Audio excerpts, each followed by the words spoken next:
Hansel and Gretel by the Brothers Grimm, published in 1812. Hard by a great forest dwelt a poor woodcutter with his wife and his 2 children. The boy was called Hansel and the girl Gretel. He had little to bite and to break, and once when great dearth fell on the land, he could no longer procure even daily bread. Now when he thought over this by night in his bed, and tossed about it in his anxiety, he groaned and said to his wife, "What is to become of us? How are we to feed our poor children when we no longer have anything even for ourselves?" "I'll tell you what, husband," answered the woman. "Early tomorrow morning we will take the children out into the forest to where it is the thickest. There we will light a fire for them, and give each of them one more piece of bread, and then we will go to our work and leave them alone. They will not find the way home again, and we shall be rid of them." "No, wife," said the man, "I will not do that. How can I bear to leave my children alone in the forest? The wild animals would soon come and tear them to pieces." "Oh, you fool!" said she. "Then we must all 4 die of hunger. You may as well plane the planks for our coffins." And she left him no peace until he consented. "But I feel very sorry for the poor children all the same," said the man. The 2 children had also not been able to sleep for hunger, and had heard what their stepmother had said to their father. Gretel wept bitter tears, and said to Hansel, "Now all is over with us." "Be quiet, Gretel," said Hansel. "Do not distress yourself. I will soon find a way to help us." And when the old folks had fallen asleep, he got up, put on his little coat, opened the door below, and crept outside. The moon shone brightly, and the white pebbles which lay in front of the house glittered like real silver pennies. Hansel stooped and stuffed the little pocket of his coat with as many as he could get in. Then he went back and said to Gretel, "Be comforted, dear little sister, and sleep in peace. God will not forsake us." And he lay down again in his bed. When day dawned, but before the sun had risen, the woman came and awoke the 2 children, saying, "Get up, you sluggards! We are going into the forest to fetch wood."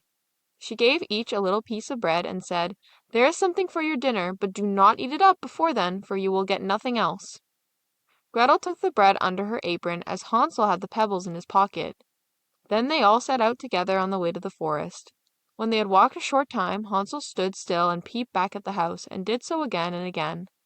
His father said, "Hansel, what are you looking at there and staying behind for? Pay attention and do not forget how to use your legs." "Ah, father," said Hansel, "I am looking at my little white cat, which is sitting up on the roof and wants to say good-bye to me." The wife said, "Fool, that is not your little cat.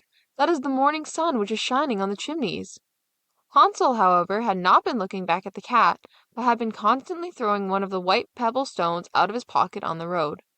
When they had reached the middle of the forest, the father said, "Now, children, pile up some wood, and I will light a fire that you may not be cold." Hansel and Gretel gathered brushwood together as high as a little hill. The brushwood was lighted, and when the flames were burning very high, the woman said, "Now, children, lay yourselves down by the fire and rest. We will go into the forest and cut some wood. When we have done, we will come back and fetch you away." Hansel and Gretel sat by the fire, and when noon came, each ate a little piece of bread, and as they heard the strokes of the wood axe, they believed that their father was near. It was not the axe, however, but a branch which he had fastened to a withered tree which the wind was blowing backwards and forwards. And as they had been sitting such a long time, their eyes closed with fatigue, and they fell fast asleep. When at last they awoke, it was already dark night. Gretel began to cry, and said, "How are we going to get out of the forest now?" But Hansel comforted her, and said, "Just wait a little until the moon has risen, and then we will soon find the way." And when the full moon had risen, Hansel took his little sister by the hand and followed the pebbles which shone like newly coined silver pieces, and showed them the way. They walked the whole night long, and by break of day came once more to their father's house. They knocked at the door, and when the woman opened it and saw that it was Hansel and Gretel, she said, "You naughty children! Why have you slept so long in the forest? We thought you were never coming back at all." The father, however, rejoiced, for it had cut him to the heart to leave them behind alone.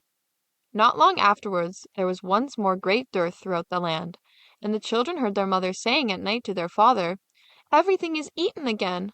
We have 1/2 loaf left, and that is the end. The children must go. We will take them further into the wood, so that they will not find their way out again. There is no other means of saving ourselves." The man's heart was heavy, and he thought, "It would be better for you to share the last mouthful with your children." The woman, however, would listen to nothing that he had to say, but scolded and reproached him. He who says A must say B likewise, and as he had yielded the first time, he had to do so a second time also. The children, however, were still awake and had heard the conversation. When the old folks were asleep, Hansel again got up and wanted to go out and pick up pebbles as he had done before, but the woman had locked the door, and Hansel could not get out. Nevertheless, he comforted his little sister and said, "Do not cry, Gretel. Go to sleep quietly. The good God will help us."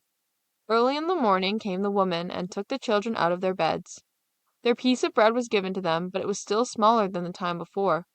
On the way into the forest, Hansel crumbled his in his pocket and often stood still and threw a morsel on the ground. Hansel, why do you stop and look round? Said the father. Go on. "I am looking back at my little pigeon which is sitting on the roof and wants to say good-bye to me," answered Hansel. Fool, said the woman. That is not your little pigeon, that is the morning sun that is shining on the chimney. Hansel, however, little by little threw all the crumbs on the path. The woman led the children still deeper into the forest, where they had never in their lives been before. Then a great fire was again made, and the mother said, "Just sit there, you children, and when you are tired you may sleep a little. We are going into the forest to cut wood, and in the evening when we are done we will come and fetch you away." When it was noon, Gretel shared her piece of bread with Hansel, who had scattered his by the way. Then they fell asleep and evening passed, but no one came to the poor children. They did not awake until it was dark night, and Hansel comforted his little sister and said, "Just wait, Gretel, until the moon rises, and then we shall see the crumbs of bread which I have strewn about. They will show us our way home again."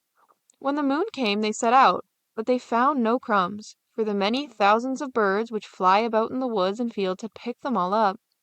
Hansel said to Gretel, "We shall soon find the way." But they did not find it. They walked the whole night and all the next day too, from morning till evening, but they did not get out of the forest, and were very hungry, for they had nothing to eat but 2 or 3 berries which grew on the ground. And as they were so weary that their legs would carry them no longer, they lay down beneath a tree and fell asleep. It was now 3 mornings since they had left their father's house. They began to walk again, but they always came deeper into the forest, and if help did not come soon, they must die of hunger and weariness. When it was midday, they saw a beautiful snow-white bird sitting on a bough, which sang so delightfully that they stood still and listened to it. And when its song was over, it spread its wings and flew away before them, and they followed it until they reached a little house on the roof of which it alighted. And when they approached the little house they saw that it was built of bread and covered with cakes, but that the windows were of clear sugar. "We will set to work on that," said Hansel, "and have a good meal. I will eat a bit of the roof, and you, Gretel, can eat some of the windows. It will taste sweet." Hansel reached up above and broke off a little of the roof to try how it tasted, and Gretel leant against the window and nibbled at the panes. Then a soft voice cried from the parlor, "Nibble, nibble, gnaw. Who is nibbling at my little house?" The children answered, The wind, the heaven-born wind," and went on eating without disturbing themselves. Hansel, who liked the taste of the roof, tore down a great piece of it, and Gretel pushed out the whole of one round window pane, sat down, and enjoyed herself with it. Suddenly the door opened, and a woman as old as the hills, who supported herself on crutches, came creeping out. Hansel and Gretel were so terribly frightened that they let fall what they had in their hands.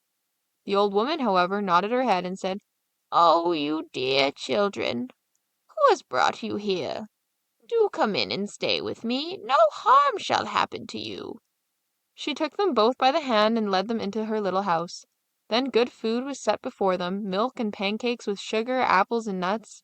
Afterwards 2 pretty little beds were covered with clean white linens, and Hansel and Gretel lay down in them and thought they were in heaven. The old woman had only pretended to be so kind. She was in reality a wicked witch who lay in wait for children, and had only built the little house of bread in order to entice them there. When a child fell into her power, she killed it, cooked, and ate it, and that was a feast day with her. Witches have red eyes and cannot see far, but they have a keen scent like the beasts, and are aware when human beings draw near. When Hansel and Gretel came into her neighborhood, she laughed with malice and said mockingly, "Have them. They shall not escape me again." Early in the morning, before the children were awake, she was already up, and when she saw both of them sleeping and looking so pretty with their plump and rosy cheeks, she muttered to herself, "That will be a dainty mouthful." Then she seized Hansel with her shriveled hand, carried him into a little stable, and locked him in behind a grated door. Scream as he might, it would not help him. Then she went to Gretel, shook her till she awoke, and cried, "Get up, lazy thing. Fetch some water and cook something good for your brother. He is in the stable outside, and is to be made fat. When he is fat, I will eat him." Gretel began to weep bitterly, but it was all in vain, for she was forced to do what the wicked witch commanded. And now the best food was cooked for poor Hansel, but Gretel got nothing but crab shells. Every morning the woman crept to the little stable and cried, "Hansel, stretch out your finger, that I may feel if you will soon be fat." Hansel, however, stretched out a little bone to her, and the old woman, who had dim eyes, could not see it, and thought it was Hansel's finger, and was astonished that there was no way of fattening him up. When 4 weeks had gone by and Hansel still remained thin, she was seized with impatience and would not wait any longer. "Now then, Gretel," she cried to the girl, "stir yourself and bring some water. Let Hansel be fat or lean, tomorrow I will kill him and cook him." Ah, how the poor little sister did lament when she had to fetch the water, and how her tears did flow down her cheeks. "Dear God, do help us," she cried. "If the wild beasts in the forest had but devoured us, we should at any rate have died together." "Just keep your noise to yourself," said the old woman. "It won't help you at all." Early in the morning, Gretel had to go out and hang up the cauldron with the water and light the fire. "We will bake first," said the old woman. "I have already heated the oven and kneaded the dough." She pushed poor Gretel out to the oven, from which flames of fire were already darting. "Creep in," said the witch, "and see if it is properly heated, so that we can put the bread in." And once Gretel was inside, she intended to shut the oven and let her bake in it, and then she would eat her too. But Gretel saw what she had in mind and said, "I do not know how I am to do it. How do I get in?" "Silly goose," said the old woman. "The door is big enough. Just look. I can get in myself." And she crept up and thrust her head into the oven. Then Gretel gave her a push that drove her far into it, and shut the iron door and fastened the bolt. Oh, then she began to howl quite horribly, but Gretel ran away, and the godless witch was miserably burnt to death. Gretel, however, ran like lightning to Hansel, opened his little stable, and cried, "Hansel, we are saved! The old witch is dead!" Then Hansel sprang like a bird from its cage when the door was opened. How they did rejoice and embrace each other and dance about and kiss each other. And as they had no longer any need to fear her, they went into the witch's house, and in every corner there stood chests full of pearls and jewels. "These are far better than pebbles," said Hansel, and thrust into his pockets whatever could be got in. And Gretel said, "I too will take something home with me," and filled her pinafore full. "But now we must be off," said Hansel, "that we may get out of the witch's forest." When they had walked for 2 hours, they came to a great stretch of water. "We cannot cross," said Hansel. "I see no foot plank and no bridge." "And there is also no fairy," answered Gretel. "But a white duck is swimming there. If I ask her, she will help us over." Then she cried, little duck, dost thou see? Hansel and Gretel are waiting for thee. There's never a plank or bridge in sight. Take us across on thy back so white." The duck came to them, and Hansel seated himself on its back and told his sister to sit by him. "No," replied Gretel, "that will be too heavy for the little duck. She shall take us across one after the other."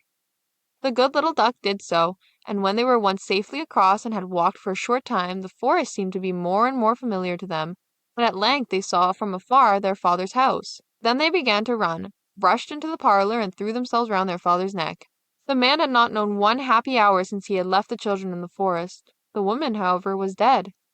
Gretel emptied her pinafore until pearls and precious stones ran about the room, and Hansel threw one handful after another out of his pocket to add to them.